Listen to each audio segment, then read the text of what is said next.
አንተ የሰራኸኝን እኔ ነው የማውቀው እንላለን። ከዛ አምጣ ልክ ስትወልድ ልጁን ስታየው ምጧን ምን ትለዋለች? ትረሳዋለች። በዚህ ዓለም ብዙ ተሰቃይተን የክርስቶስን ፊቱን ስናየው የዓለም ሐዘን ሁሉ ይረሳናል። አምላካችን ሁላችንን ፊቱን ያሳየ። አዎ ፊት ማየት ማለት መልስ ማግኘት ማለት ነው። ስለዚህ መላእክቱ እያንዳንዱ ሰው የራሱ መልአክ አለው። መላእክቶቻቸው በሰማያት ያለውን የአባቴን ፊት ምን ይላሉ? ስለዚህ መላእክት ያማልዳሉ ያማልዱ። እንዴት? አንደኛ በእግዚአብሔር ፊት ምን ስለሚሉ፣ ሁለተኛ የእግዚአብሔርን ፊት ስለሚያዩ። ይሄ ዙሪያ ጥምጥም ነው። ቀጥታ እስቲ ያማልዳሉ የሚል አሳየኝ ይላል አንዳንድ ሰው። እናሳያለን፣ ምን ችግር አለ? መጽሐፍ ቅዱስ ሙሉ መጽሐፍ እኮ ነው። ትንቢተ ዘካርያስ ምዕራፍ 1 ከቁጥር 12 ላይ ወይ ጉድ! ትንቢተ ዘካርያስ ምዕራፍ ስንት አልኳችሁ? አይሰማም። ከቁጥር ስንት? ሚካኤል የሚውለው በስንት ነው? ኧረ ተው እናንተ ሰዎች እውቀት በዝቷል። 3 ጥቅስ ያዝን። ሉቃስ 1 ስንት? እኔ በእግዚአብሔር ፊት የምቆመው ማን ነኝ? ዳንኤል 1 12 1 አይደል? ዳንኤል 12 1 ደግሞ ስለ ሕዝብ የሚቆመው ታላቁ አለቃ ሚካኤል ይነሳል አለ። አሁን ደግሞ ዘካርያስ 1 ስንት? 12 ላይ ሚካኤል ቆሞ አየ ነው። ይገርማቸዋል። የሚያየው ዘካርያስ እስራኤላውያንን ለ70 ዓመት ያህል እግዚአብሔር ተቆጥቷቸው ነበር። 70 ዓመት ሙሉ ከሕዝቡ ተጣልቶ በአሕዛብ እጅ በባቢሎናውያን እጅ በአስጨናቂ አገዛዝ እንዲያዙ ፈርዶባቸው ነው 70 ዓመት ሙሉ። ታዲያ ቅዱስ ሚካኤል በየ5 ዓመቱ እየቆመ ይለምን ነበር። በ10ቱ 40ቱ ትንብልና ከምንለው በ14ቱ ምልጃዎች ምንለው ሚካኤልን በየ5 ዓመቱ 70 ዓመት ሙሉ እግዚአብሔር ፊት እየቆመ ይለምን ነበር። እና ምን አለ መሰላችሁ?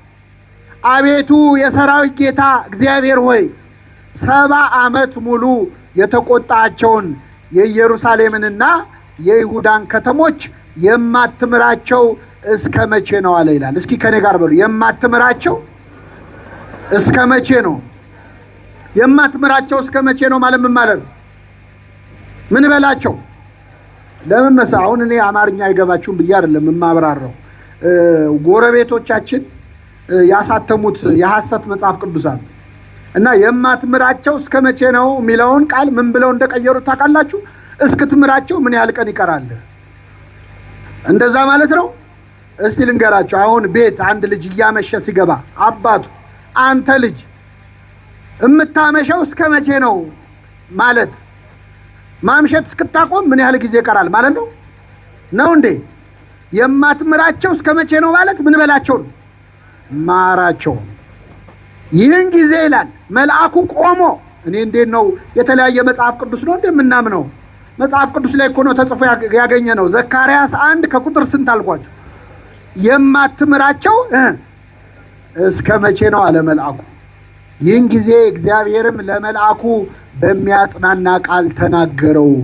ወደ ኢየሩሳሌም በምህረት ተመልሻለሁ፣ ይቅር ብያቸዋለሁ አለ እግዚአብሔር። ክብር ምስጋና ይድረሰው። በሆነ መልአኩ ለምኖ ተሰማ አልተሰማም? ተሰማ። ምን ብሎ? የማትምራቸው ኢትዮጵያን የማትምራት እስከ መቼ ነው ይበልልን። ይችን ሀገር የማትምራት እስከ መቼ ነው? 70 ዓመት የተቆጣቸውን አለ። ኧረ እኛን ስንት ዓመት ተቆጣን? እግዚአብሔር ስንት ዓመት ተቆጣን? ያቺ ሴት ደሟ የፈሰሰ ሴት ነበረች። ስንት ዓመት ነው የፈሰሰው? የኢትዮጵያ ደም ስንት ዓመት ነው የፈሰሰው? የኛ ደም መቼ ነው የሚቆመው? ያቺ ሴት ጨርቁን ነክታ ነው። እኛ ምኑን ብነካ ነው የኛ ደም የሚቆመው? ቅዱስ ሚካኤል አሁንም እግዚአብሔር ፊት ቆሞ ኢትዮጵያን ማትምራት እስከ መቼ ነው ይበልልን። አዎ የሚካኤልን ምልጃ ሰምቶ ወደ እስራኤል በምህረት ተመልሻለሁ ያለ አምላክ ወደ ኢትዮጵያ በምህረት ተመልሻለሁ ይበልልን። ሚካኤል ያማልዳል አያማልድም? አዎ ቆሞ የማትምራቸው እስከ መቼ ነው?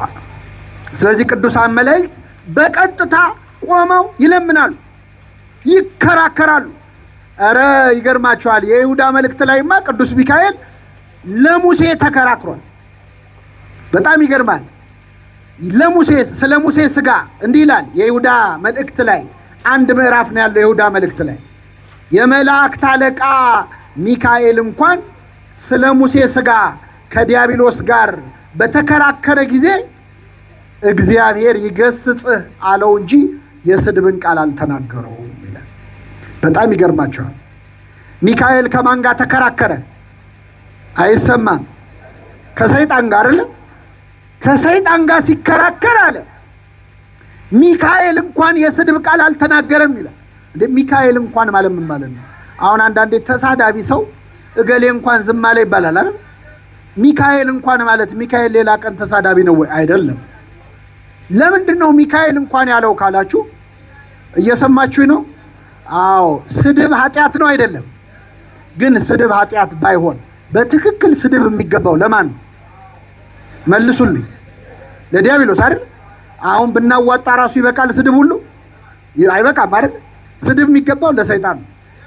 መሳደብ ቢገባው ደግሞ ሰይጣንን ከመላእክት ሁሉ የከበረው ማን ነው? ቅዱስ ሚካኤል።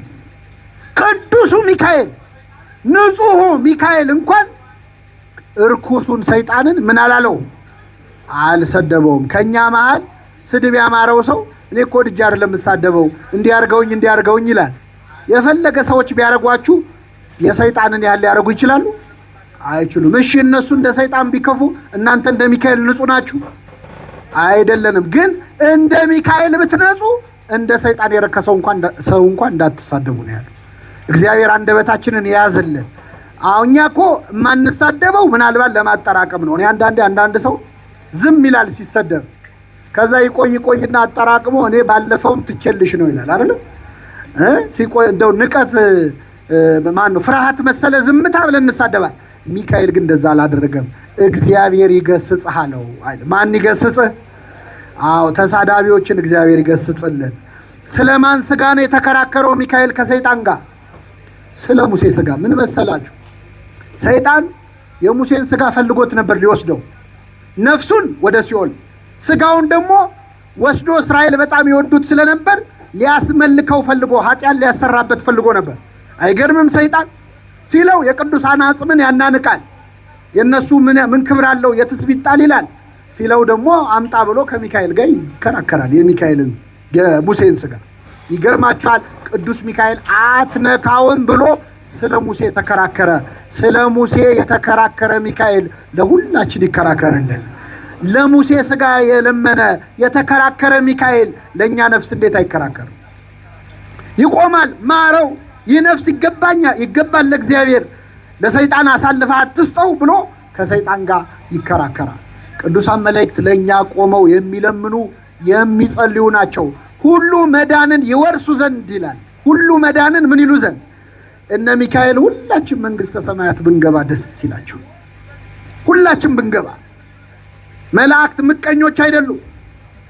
ወደ እነሱ በሚመጣው ህብረት የሚቀኑ አይደሉም። እና አቡነ ተክለ ሃይማኖት ከ24ቱ ካህናተ ሰማይ ጋር 25ኛ ሆነው ሲያጥኑ አልተመቀኙም። መላእክት ደስ ብሏቸው አብረው ዘመሩ። እነ ቅዱስ ያሬድ ተነጥቀው መዝሙር የመላእክትን ምስጋና ሲሰሙ መላእክት አብረው ዘመሩ እንጂ አልተበሳጩ። የኛ ህይወት ከመላእክት አልቀላቅል ብሎ እንጂ ቅዱሳን መላእክት ሁላችን ወደ እግዚአብሔር መንግስት ብንገባ ደስ ይላቸው። ሁሉ መዳንን ይወርሱ ዘንድ ለማገዝ የሚላኩ መናፍስት ናቸው።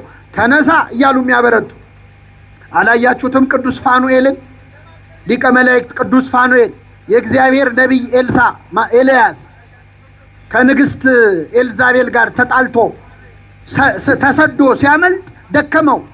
ሲደክመው ዛፍ ስር ተኛ፣ ቁጭ አለ። በተኛበት እንቅልፍ ወሰደው፣ መሞት አምሮታል። ይህን ጊዜ ሊቀ መላእክት ቅዱስ ፋኑኤል እመቤታችንን የመገበው ፋኑኤል ኤልያስን ቀሰቀሰው። የምትሄድበት መንገድ ሩቅ ነውና ተነስተህ ብላ አለው ይላል። እሺ አለ። ቀና ብሎ ሲያይ ከፊቱ በመሶብ ምግብ ቀርቧል። ከዛ ጽዋ የሚጠጣም ቀርቧል። ትንሽ በላ፣ ትንሽ ጠጣ። እንቅልፉ አስቸገረውና ተመልሶ ተኛ። ቀሰቀሰው ደግሞ የምትሄድበት መንገድ ሩቅ ነውና ተነስተህ ብላ። 3 ጊዜ ቀስቅሶ አበላው። በዚያ ምግብ ኃይል እስከ እግዚአብሔር ተራራ 40 ቀንና 40 ሌሊት ተጓዘ ይላል። ኤልያስ 40 ቀን 40 ሌሊት ሳይበላ ጾመ ሲባል ጥርግ አድርጎ በልቶ ነው። በነገራችን ላይ እሺ መንፈሳዊ ምግብ በልቶ ድብና አድርጎ በልቶ ነው። በዛ ምግብ ኃይል እስከ እግዚአብሔር ተራራ ደረሰ ይላል። ይህ ምሳሌ ነው ምእመናን። ለኤልያስ የተደረገው ለሁላችን ይደረጋል። እንቅልፍ የተባለው ኃጢአት ነው። አንተ የምትተኛ ንቃ፣ ከሙታንም ተነሳ፣ ክርስቶስ ያበራልሃል ይላል። በኃጢአት ምክንያት ስናንቀላፋ መላእክት ይቀሰቅሱናል፣ ለንስሐ ይቀሰቅሱናል። ተነስ ይሉናል። ንስሐ ግባ ማለት ነው። አሁን ይለምናሉ መላእክት እኮ ለኛ መች ነው ንስሐ የሚገባው እያሉ ይጸልያሉ። ጠባቂ መላእኮቻችን የምትሄድበት መንገድ ሩቅ ነውና ተነስተህ ብላ አለው ይላል። የምትሄድበት መንገድ ምንድን ነው? ሁላችንም እኮ ሩቅ መንገደኞች ነን ምእመናን። ሞት የሚባል መንገድ የለም አለ? የለም አለ። ወደ ሰማያት ሩቅ መንገድ እኮ ይቀረናል። እንደ መንገደኛ አልሆን ብለን እኮ ነው። ዝግጅት እስካሁን አላደረግንም። መንገደኛ ስንቅ ይሰንቃል። መቼ ነው ስንቅ የምንሰንቀው? እዚሁ የምንኖር መስሏችሁ ነው እንዴ? ብዙ ሰው የሚፋጀው እኮ እዚሁ የሚቀር መስሎትም። እንግዳ እኮ ነን። የድንኳን ኑሮ እኮ ነው። ለትንሽ ለስንዝር መሬት እንጋደላለን እንጂ ሁላችንም መንገደኞች ነን። ተነስ አለ መልአኩ።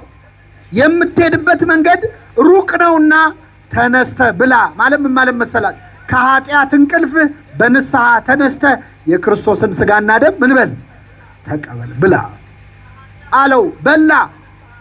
ከበላ በኋላ ግን ወዲያው መልሶ ተኛ። ንስሐ እንገባና እንቆርብና መልሰን በኃጢአት እንተኛል። ይቀሰቅሱናል መላእክት፣ ድገም። ምክንያቱም ሥጋዬን የበላ አይደለም የሚለው ሥጋዬን የሚበላ ነው የሚለው። ሁሌ ሥጋውን ደሙን መቀበል አለብን የለብንም? አለብን። እና ለሶስተኛ ጊዜ ቀሰቀሰው።